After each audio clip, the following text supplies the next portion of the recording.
Programang ito ay rated SPG, striktong patnubay at gabay ng magulang ang kailangan.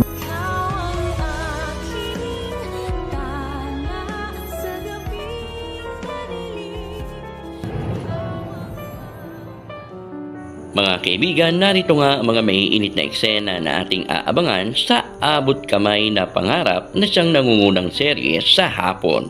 Mga kaibigan, sa pagbabalik nga ng mag-inang Moira at Zoe ay nakipagkita nga ito sa kanyang kaibigan na si Nerissa. Lalo pa nga't ito nga ang nakakaalam ng lahat ng mga kalokohan nga ni Moira at patuloy pa rin itong pinagtatakpan. At maging ang sasakyan na ginamit nito sa pagkidnap nga kay Don Pepe ay kay Nerissa din. Kaya naman mga kaibigan, na makakuha nga ng ebidensya ang mga pulisya o mga larawan ng sasakyan ay nakumpirma nga ni Giselle kung kanino nga ang sasakyan na yon. At dito nga ay hindi siya nagkamali ng hinala, lalo pang nang malaman nito na kay Nerissa pala ang nasabing sasakyan.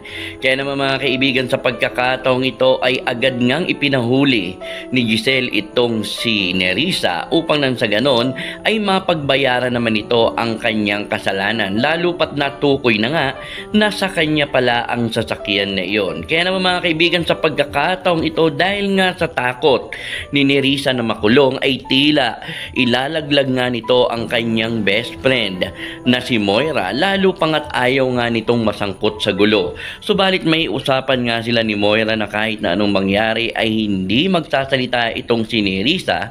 Subalit ano ang magagawa natin? Lalo pat nasa alanganing sitwasyon na nga itong si Nerissa na maaari siyang makulong dahil na rin sa ginamit nga ang kanyang sasakyan sa nangyaring krimen, lalo pa nga sa pagkakakidnap kay Don Pepe. Lalo pa nga naging isang way siya upang may magamit nga itong si Moira. Subalit mga kaibigan, sa pagkakataong ito, ano kaya ang mangyayari sa pagkakahuli nga ng pulisya dito kay Nerissa? Magagawa na nga kayang ikanta nito na walang iba kundi ang may pakana ng lahat ay ang mag-inang Moira at Zoe. At dito na nga kaya malalantad ang katotohanan na itinatago nga ni Moira.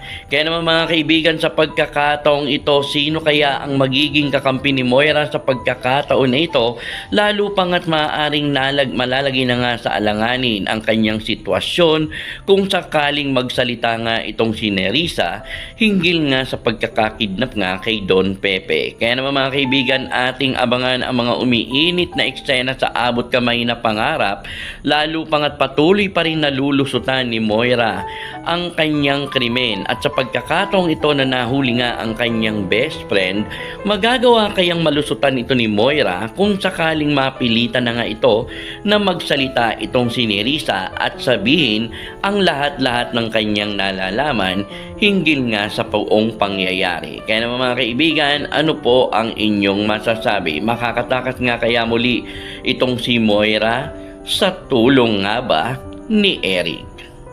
Comment na po at huwag kalimutang mag-subscribe, i-click ang notification bell upang lagi kayong ma-update sa mga susunod pang videos dito lamang sa Taylor Rich TV.